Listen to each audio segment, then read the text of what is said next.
विष्णु पुराण पहला अध्याय।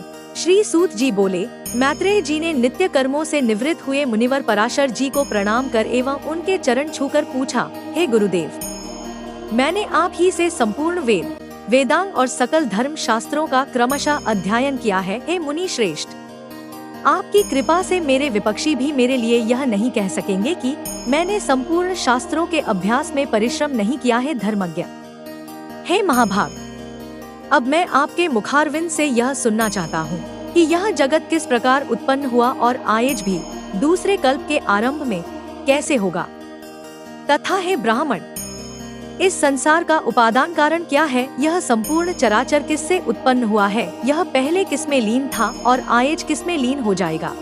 इसके अतिरिक्त आकाश आदि भूतों क्या परिणाम, समुद्र, पर्वत तथा देवता आदि की उत्पत्ति, पृथ्वी का अधिष्ठान और सूर्य आदि क्या परिमाण तथा उनका आधार, देवता आदि के वंश, मनु, मनवंतर, बार बार आने वाले चारों युगों में विभक्त कल्प और कल्पों के विभाग, प्रलय क्या स्वरूप, युगों के पृथक पृथक संपूर्ण धर्म, देवर्षि और राजर्षियों के चरित्र, श्री व्यास जी द्वारा रचित वैदिक शाखाओं की यथावत रचना, तथा ब्राह्मणादि वर्ण और ब्रह्मचर्यादि आश्रमों के धर्म, ये सब हे महामुनि शक्तिनंदन मैं आपसे सुनना चाहता हूँ। हे ब्राह्मण, आप मेरे प्रति अपना चित्त प्रसादोन्मुख कीजिए, जिससे हे महामुने मैं आपकी कृपा से यह सब जान सकूं।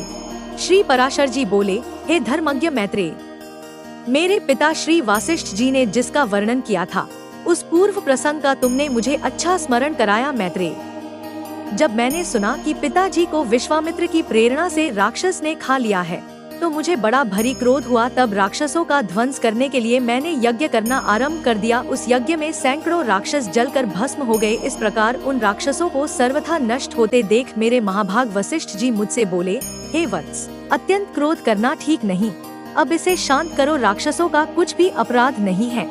तुम्हारे पिता के लिए तो ऐसा ही होना था। क्रोध तो मूर्खों को ही हुआ करता है, विचारवानों को भला कैसे हो सकता है। भैया, भला कौन किसी को मारता है, पुरुष स्वयं ही अपने किए का फल भोगता है। हे प्रियवर, यह क्रोध तो मनुष्य के अत्यंत कष्ट से संचित यश और तप का भी प्रबल नाशक है। हे तात, यह लोक और परलोक दोनों को बिगाड़ने वाला है। इस क्रोध का महर्षिगण सर्वदा त्याग करते हैं, इसलिए तू इसके वशीभूत मत हो। अब इन बेचारे निरपराध राक्षसों को दग्ध करने से कोई लाभ नहीं।